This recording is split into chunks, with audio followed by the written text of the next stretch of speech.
তুমি ঠিক বলেছ কটকটি। কিরণমালাকে শেষ করে আমি ওর স্বামী স্ত্রী হব।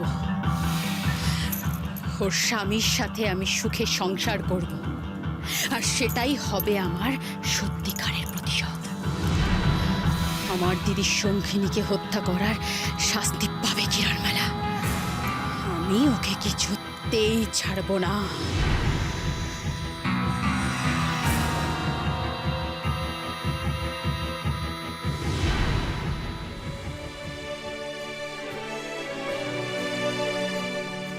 থাক কুমার, তোমার যখন খুশি তুমি আমার সাথে ভালো ব্যবহার করবে, তোমার যখন রাগ হবে তুমি আমার সাথে খারাপ ব্যবহার করবে।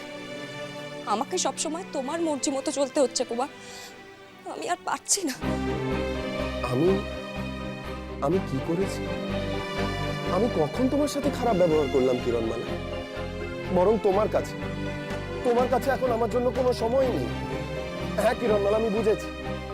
এখন তুমি ওই রাজকুমারী মোহিনীর সাথে সই পাঠিয়েছ। সারাক্ষণ তুমি শুধু ওদের কক্ষেই থাকছো।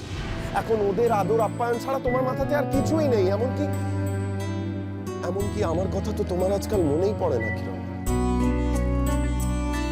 আমি ওই রাজকুমারী মোহিনীর সাথে সই পাঠিয়েছি, এটা সত্যি কুমার, কিন্তু আমি তাদের কক্ষে সময় কাটাই না। তুমি আমাকে বলনি ওই রাজকুমারী মোহিনীর কাছে ক্ষমা চাইতে? কি তুমি কি বলছো? আমি কেন তোমাকে রাজকুমারী মোহিনীর কাছে ক্ষমা চাইতে বলবো?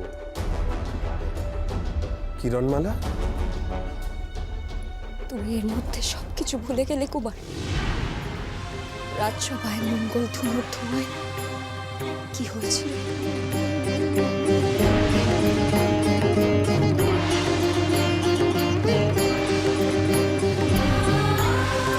রাজকুমারী মোহিনী, মোহিনী, রাজকুমারী মোহিনী, কি হয়েছে আপনার? রাজকুমারী,